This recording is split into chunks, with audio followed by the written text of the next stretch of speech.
Hello and welcome back to my channel. आज का topic है गार्बेज कलेक्शन। तो एक्चुअली देखो होता क्या है, जब JVM जावा वर्चुअल मशीन जब चलता है तो एक हीप मेमोरी क्रिएट होती है, एक हीप एरिया क्रिएट होता है। ठीक है, उसी हीप एरिया में सारे ऑब्जेक्ट स्टोर होते हैं और इस हीप एरिया का एक जो मेमोरी है वो लिमिटेड होती है।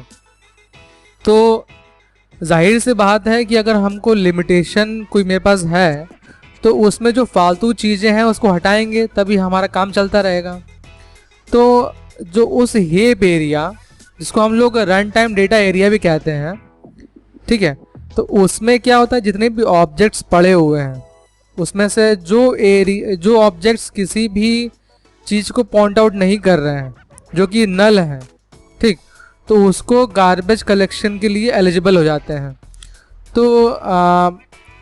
तो जब भी मतलब मौका मिलता है वो गार्बेज कलेक्शन चलता है और जो भी ऑब्जेक्ट्स हैं जो किसी भी चीज़ को पॉइंट आउट नहीं कर रहे हैं, नल पड़े हुए हैं, वैले पड़े हुए हैं, उनको क्लियर कर देता है।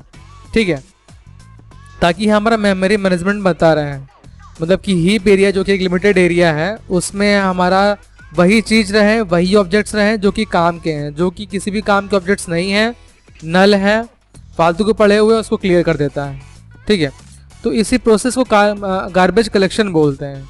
ठीक, तो देखो जैसे हमने यहाँ पर 3 ऑब्जेक्ट्स बनाए हुए हैं क्लास के। ठीक है, अब देखो हमने मतलब कि आपको दिखाने के लिए कि गार्बेज कलेक्शन हो रहा है, ठीक, तो उसमें देखो ये आउटपुट ये आ रहा है, 2 बार गार्बेज कलेक्शन हुआ है। ठीक है, तो किसके लिए हुआ है, एक तो इसके लिए हुआ है और एक इसके लिए हुआ है। वो क्यों हुआ है बताते हैं।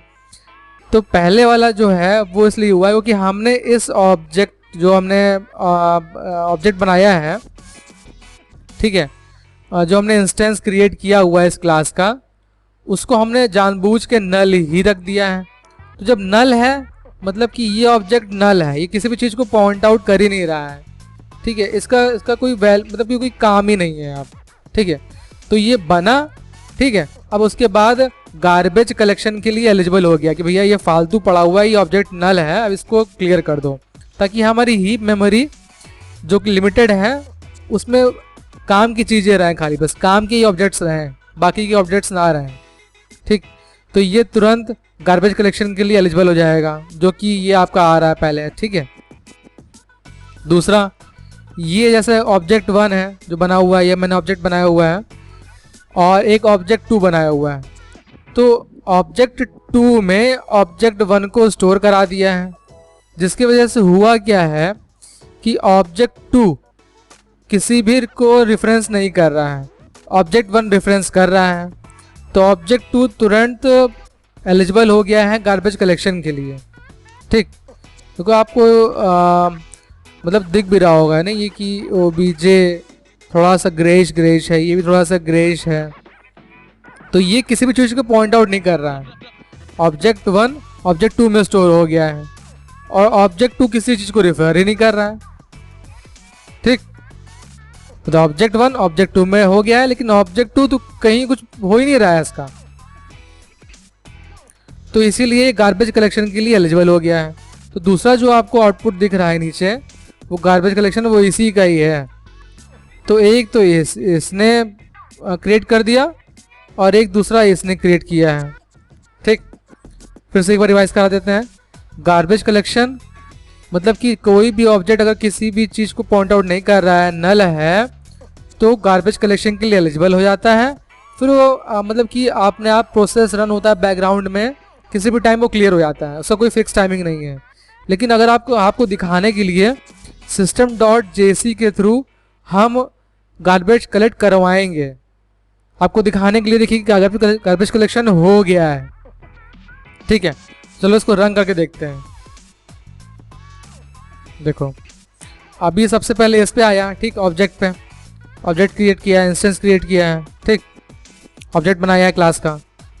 तो अब सबसे पहले फिर क्लास पे जाएगा तुरंत ऊपर, ठीक, इसको उठा लिया, इसके लिए हमको ऑब्जेक्ट बनाना है। फिर नीचे आया, ठीक, और इस ऑब्जेक्ट को इक्वल्स टू नल कर रहा है, मतलब कि अब इसके ऑब्जेक्ट की वैल्यू हम नल हम अभी स्टोर कराएंगे। ठीक है, देखो अब इस ऑब्जेक्ट की वैल्यू क्या हो गई, नल। मतलब अब ये एलिजिबल हो गया है मेरा गार्बेज कलेक्शन के लिए, क्योंकि ये ऐसे वैला पड़ा हुआ है, इसके पास कोई काम धाम नहीं है, ये नल है। इसको बनाया गया है कुछ काम देने के लिए, लेकिन कुछ काम दिया ही नहीं किया, तो अब इसको निकाल दिया जाएगा।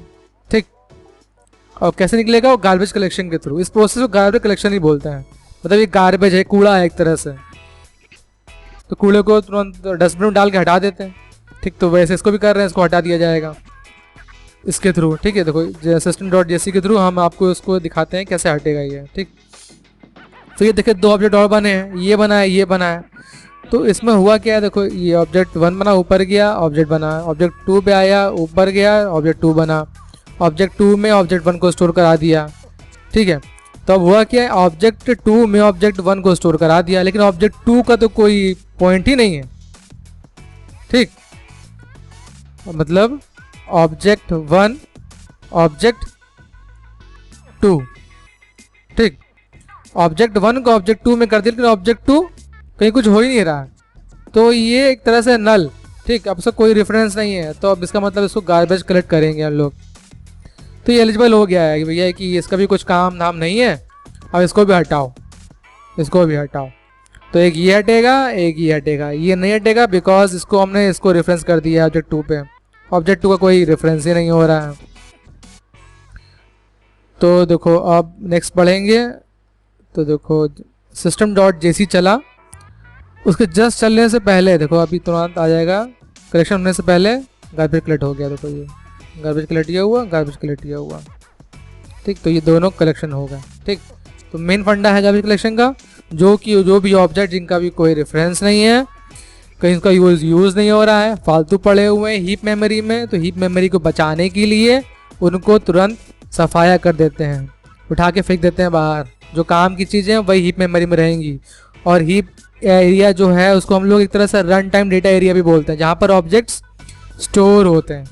ठीक है, तो अगर आपके ज्ञान चक्षु खुले हों, आपको चीज़ें क्लियर हुई हों, थ्योरेटिकल भी प्रोग्रामेटिकल वे में भी, please like comment and subscribe. Thanks.